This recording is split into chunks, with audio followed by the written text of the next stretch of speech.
Looks like the elbows up your arse crowd are celebrating a big win today, which means the rest of Canada is suffering a major loss yet again. Geez. The Carney, of course, nary an independent thought in his friggin' empty skull, has decided to once again employ the only tactic he has in his toolbox, which is to copy what everyone else is doing. You know, during the election, Polyev was, we need to get tougher on crime, reform bail. The Carney, ooh, I want to do that. Polyev, we need to incentivize provinces and municipalities to reduce red tape and permitting processes so that they can build houses faster. The Carney, ooh, I want to do that. The only thing that he's done in this so-called trade war is implement tariffs, which Donald Trump was doing. So the Carney, ooh, I want to do that. But he quickly caved because he's essentially a giant pussy. And so the latest one, well, a couple of days ago, you had the completely emasculated cuck of French president, Macron, come out and say that he's going to recognize the Palpatine Humas as an independent state. A day or two later, Queer Stormer comes out, says he's going to do the same thing. So, of course, what's the Carney do? Ooh, I want to do that. So the Carney decided he's going to recognize a terrorist group that committed unspeakable sexual atrocities against the Jewish people, tortured and murdered and brutalized innocent women, girls, babies. And the Carney said, hey, these folks deserve to have a country of their own, and I'm going to help them build it. So not only is the Carney going to recognize the Palpatine Humas as, oh, Jesus, I did the fucking Gavin Newsom thing again. Yeah. Sorry. Not only is he going to recognize this terror state, but he's going to fund it. He's going to give I don't know, some shathole city in Gaza or something called Ramallah, $10 million over the next year so that they can structure their government and set up elections and all this kind of nifty democratic stuff so they can have true democratic elections next year. So not only now has Canada abandoned Israel, a country to whom Canada was once a very good ally. Not only has Canada abandoned them in their time of need, but Canada is now rewarding the terrorist group that committed these atrocities against Israel. It's a double freaking kick in the nuts. It's like you get one individual kick for each nut.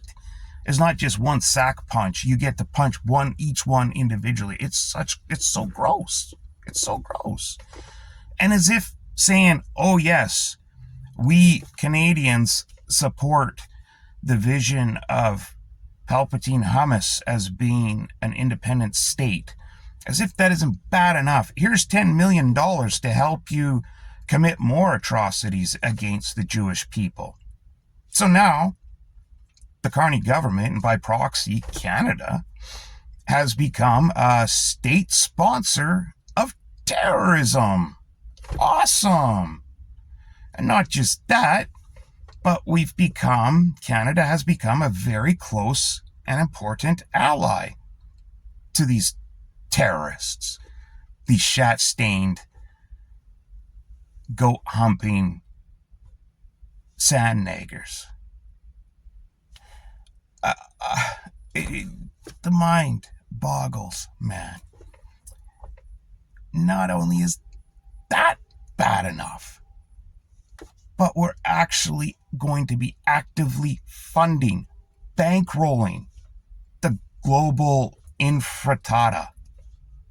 I mean, it's the guy, the Carney, has been prime minister for 3 months, and he's drug Canada down so far that I don't think it will recover in my lifetime. Now, that might not be saying much because I'm probably not going to be around forever, as in not very much longer. But I don't know if Canada ever recovers within the next generation or two.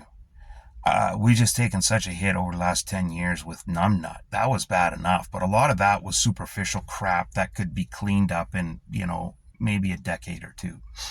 But this, aligning Canada with a terror state, and then saying, you know what, we're going to help set you up. We're going to seed you $10 million to start, to help you get rolling so you can have democratic elections.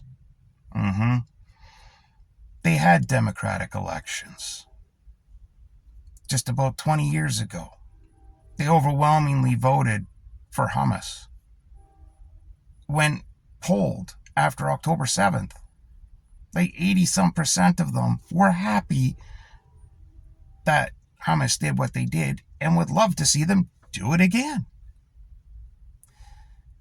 Now, benefit of the doubt, maybe the Carney, who's supposed to be this world-traveled genius, who has knowledge beyond the common man, maybe he is so naive that he honestly thinks there is a two-state solution where, I gotta stop with the quotes, there's a two-state solution where Humas actually gets the boot and a democratically elected government actually takes over and runs whatever they end up calling the country. I don't know if they'll stick with Palestine or whatever.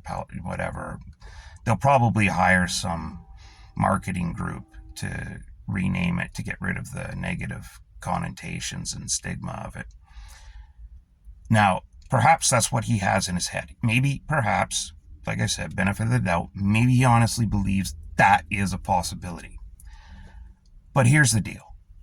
These things, because they're not human, right? Just because they kind of look like human and they can mimic human movements and human speech, doesn't make them human, because they've got nothing in here. They have no soul, right?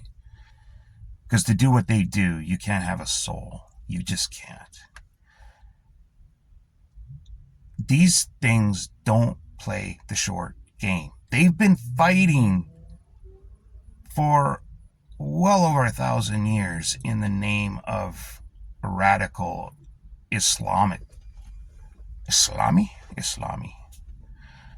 Okay.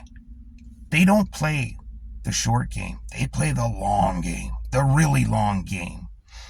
Palestine as a whole has been nothing more than a terror factory. It's a terrorist baby-making factory. That's it. That's all it is. Puppy mills are illegal. Kitten mills are illegal. Why are terrorist mills not illegal? These women down there, they're bred to breed. The males are bred to murder. They're bred to rape, plunder, pillage, and destroy. That's it. That's all they're taught their entire lives. They're taught hate, hate, hate. They don't get the same education that you and I got going to public school or private school, whatever. They didn't get that education growing up. From the moment that they come out shooting out of the womb, falling out of the womb, because most of these women, they have like 18, 19 kids. So I mean, when they calf them, they're basically walking down the street and poof, out pops a kid, right? As soon as they're ready, as soon as they're kind of like, ovulating again, boom, they're pregnant again because they need the numbers. More terrorists, more terrorists, more terrorists. That's all they do. It's a baby making mill. So they've been doing this for hundreds of years, over 1,000 years. And prior to radicalism, so you're talking thousands of years. This is the long game. This is the long game that people in the West don't understand, right? They don't understand this. They people in the West, you'd be hard pressed to convince somebody to think 5, 10, 15 years down the road. Get to 50, you've lost them. Get to generational, they're completely blitzed, right? Most people are so selfish, they don't think past that. They don't think that, okay, I need to sacrifice what I'm doing now so that my great-great-grandchildren will benefit. They don't think like that. They think like, okay, what can I do now? These sandnaggers, they're thinking like 10 generations down the line. They know they can't do squat. They tested it, right? They went October 7th. They tested out what they could do, and they got treated like a red-headed stepchild on 2-for-1 Tuesdays on cocktail night. So they know they're not ready yet. So they're going to hunker down. They're going to wait. They will wait this out. They will wait this out forever. Why do you think they haven't given up yet?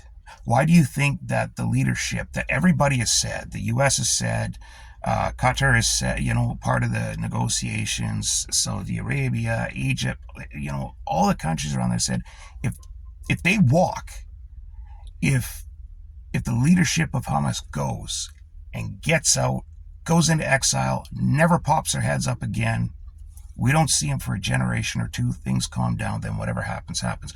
And they won't do it. Give the hostages back. Give the remains of the hostages that have perished back. The rest of y'all disappear for good. But they won't do that. Why? Because they're not done. This was merely a speed bump in the road for them. That's it. Yes, their numbers have been decimated. Yes, their entire infrastructure has basically been toppled. But it doesn't matter because they play the long game. This is hardly even a setback for these things. Before long, they're going to have a whole swath of women dropping babies one after another. They're going to be calving day and night. And they're going to start earlier. Instead of getting the girls going at 11 or 12, they're going to start at 9 or 10 so they can get that much more out of them. As soon as they start ovulating, boom, that's it. That's the rest of their life. Have babies, have babies, have babies, have babies, have babies, have babies. Oh, menopause? Okay. Because you're a useless resource now, a useless drain on the system. You're no longer a resource. You're not an asset, so out you go. Right? And this will continue till they build their numbers back up. That's what these things do. And now Canada is the proud supporter of them. Canada, proud supporter of the 2025 Palpatine Humas team. Yeah, sounds good, doesn't it? Unbelievable, man. Unbelievable. So, awesome job, Yuya. Awesome freaking job voting in this retarded mess, the Carney, who can't form an independent thought on his own. All he can do is follow what everyone else is doing. But good job thrusting that short little prick on all of us. It's so ridiculous. I'll just close by saying the Carney most definitely does not speak for Canada. He does not speak for Canadians. He has not earned that right. He is in charge of a minority government, a very small, shaky minority government. by far, the vast majority of Canadians voted against him. By far. So he does not get the right to go out there and say that Canada is going to respect and observe the Palpatine Humas as an independent state. He doesn't get the right to do that. He can represent his party, himself, all the Yuya crowd, but he does not get to say that on behalf of Canadians.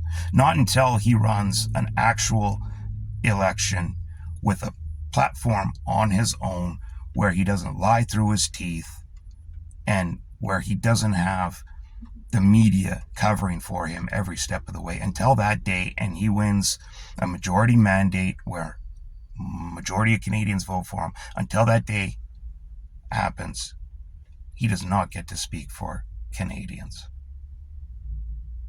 He can just go eat a big bag of dicks.